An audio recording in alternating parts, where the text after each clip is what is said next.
네, 안녕하세요. 오늘은 한국지리 관련해서 좀 말할 것들이 있어서 살펴볼까 합니다. 일단 내년에 이제 뭐 내신으로 선택하셨을 고2 친구들이나 아니면 고3 친구들이 봐도 도움이 될 것 같고, 또 수능을 준비하고 있는 뭐 고3 친구들이나 아니면 사탐론을 생각하고 있는 분들도 보시면 도움이 될 것 같아요. 일단 한지 구성을 먼저 보면 좀 더 여러 개로 쪼개질 수도 있긴 한데 저는 세 개로 나눴어요. 그래서 인문지리, 자연지리, 지역지리 이렇게 세 개가 있고 어디서든지 킬러가 충분히 나올 수 있는 그런 과목이라고 생각하시면 됩니다. 그러니까 과탐 같은 경우는 그냥 유형이 정형화되어 있어서 항상 킬러가 나오는 부분에서만 킬러가 나오는데, 한국지리 같은 경우는 뭐 정형화되어 있긴 하지만 그래도 시험마다 약간씩 출제 포인트가 다른 느낌이라고 생각하면 돼요. 그래서 어떨 때는 뭐 재작년 수능을 예로 들어보면 농업이 가장 오답률이 높았었고, 작년 수능에서는 도시 파트였던 것 같아요. 올해 수능에서는 기후 파트에서 오답률이 제일 높았습니다. 그래서 어디가 킬러가 될지는 모르기 때문에 대부분 이제 킬러가 나오는 단어는 정해져 있긴 합니다.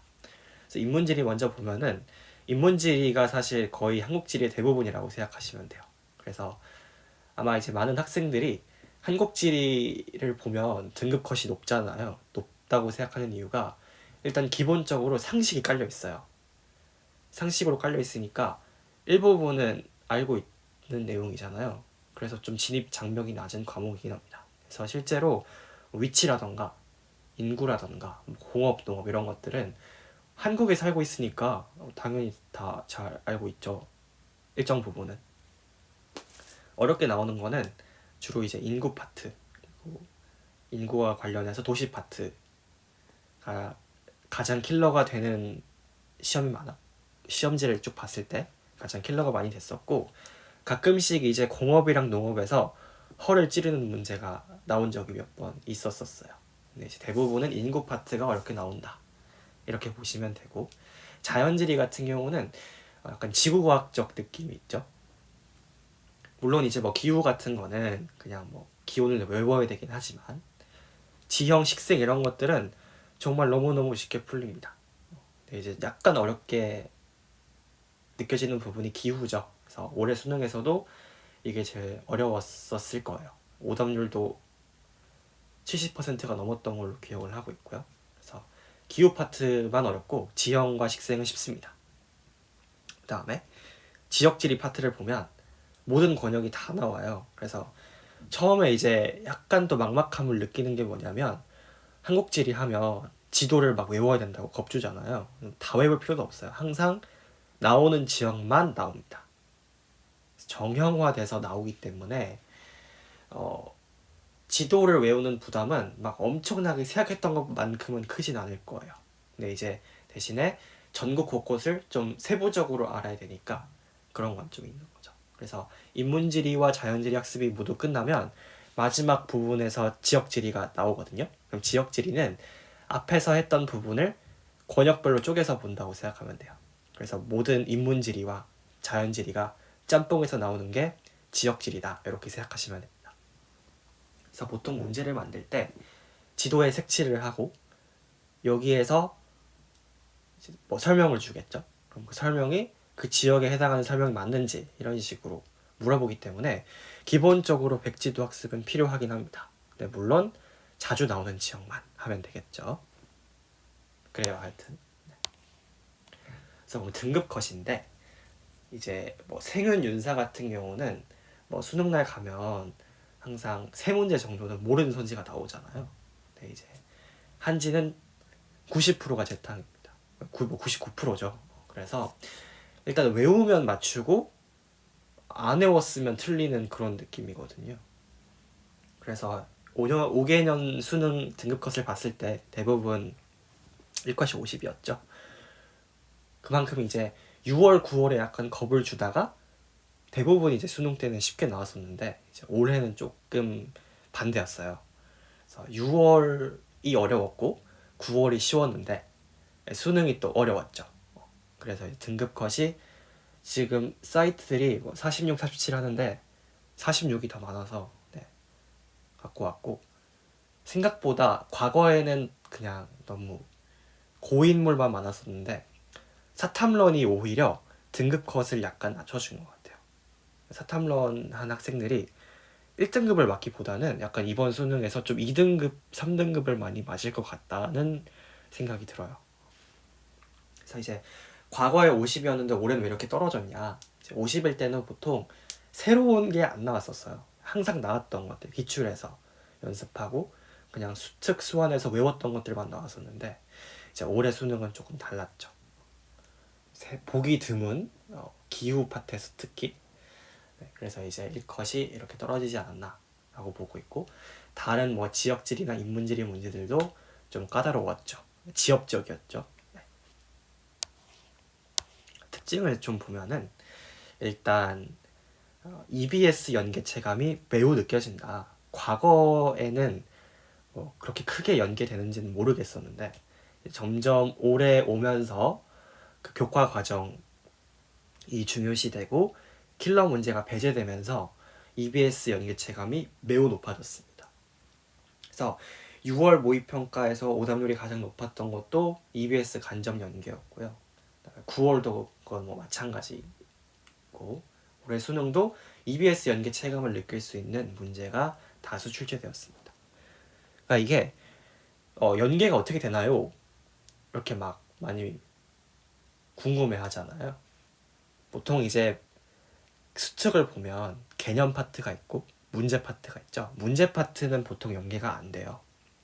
어디가 연계가 되냐면 개념 파트가 연계가 돼요. 개념 나오고 문제 나오잖아요. 문제는 뭐 그림을 가져올 수는 있겠죠. 근데 안 가져와요, 대부분. 선지는 뭐 그냥 널린 선지니까 몇 개는 가져올 수 있겠지만 그 문제가 비슷하게는 안 나오는 것 같아요. 대신에 개념 파트에 있는 뭐 탐구활동 자료나 아니면 그냥 개념 파트 그 모퉁에 있는 쬐끄맣게 적힌 설명들 있잖아요. 그런 것들이 올해 들어오면서 갑자기 확 늘었어요. 그래서 EBS 연계가 굉장히 많아졌기 때문에 이걸 좀 주의 깊게 보시면 되고, 그 다음에 95% 암기 플러스 5% 침착이라고 적어놨는데 새로운 게 안 나오니까 이렇게 얘기한 거예요. 그래서 여태까지 한지 등급 컷을 보면 3월 달에는 되게 낮아요. 3월 달에는 항상 45를 넘은 거를 거의 본 적이 없는 것 같아요. 안 해왔으니까. 이제 점점 고3 현역 친구들이 암기를 하면서 이제 갈수록 문제 난이도는 높아지지만 등급 컷은 동시에 또 올라가죠. 되게 특이하죠. 외우니까 맞출 수 있는 거죠. 대부분 암기라서 외우면은 일단 기본적으로 베이스 되는 점수가 있어요. 네, 그렇습니다. 그래서 수능장에서는 6월, 9월은 좀뭐 재탕이 거의 100% 재탕 느낌이라고 보는데 수능에서는 새로운 자료가 나올 수밖에 없어요. 재탕을 하면은 등급 컷이 50이 되기 때문에 1컷이.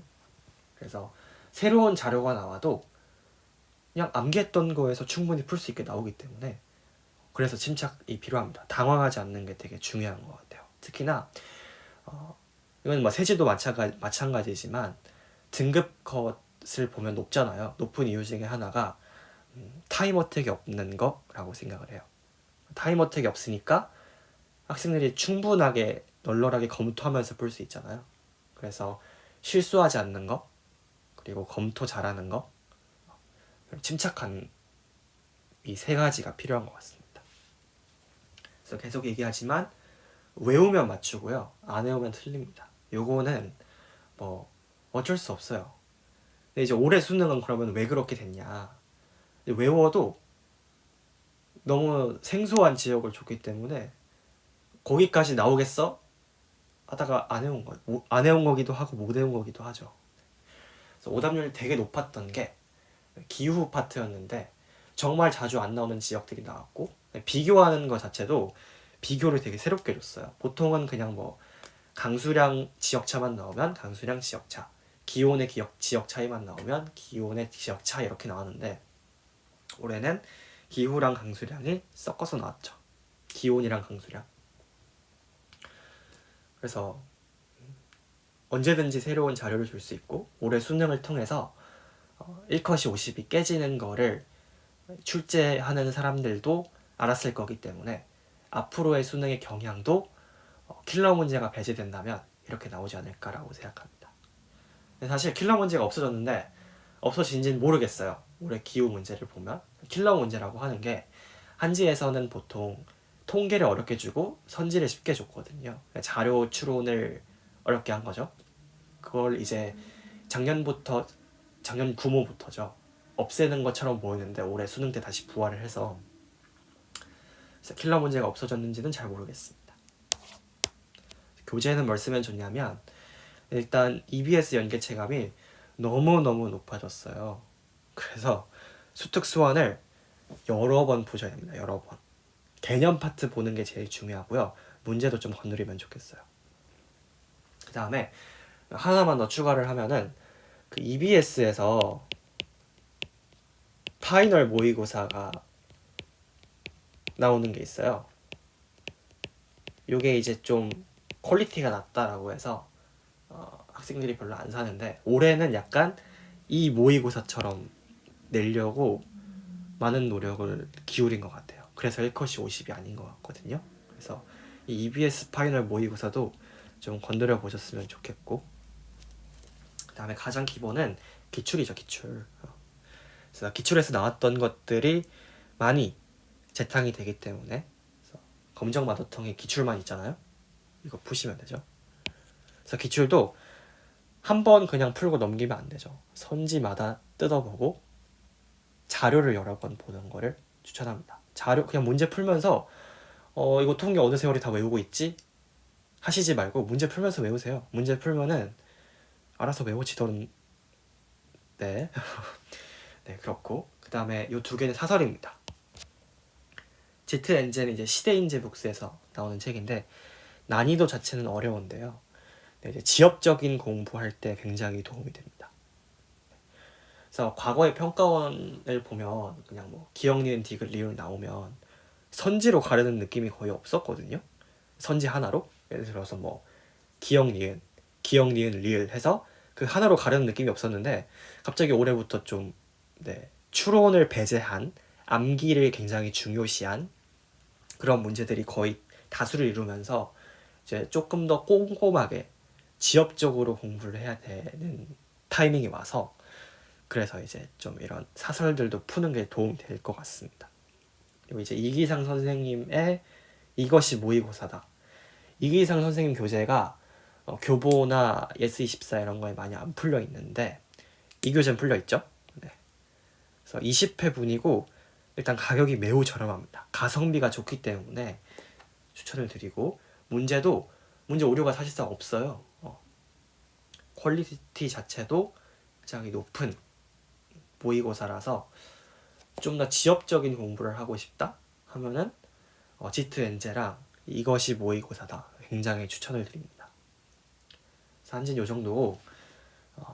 뭔가 좀 덧붙일 말이 있다면 다른 영상 업로드 할 때 좀 덧붙이도록 할게요. 그래서 하여튼 한지를 선택하시는 분들 굉장히 환영하고 또 고민하고 있는 분들은 한번 이 영상을 보시고 잘 생각해 보시면 좋겠습니다.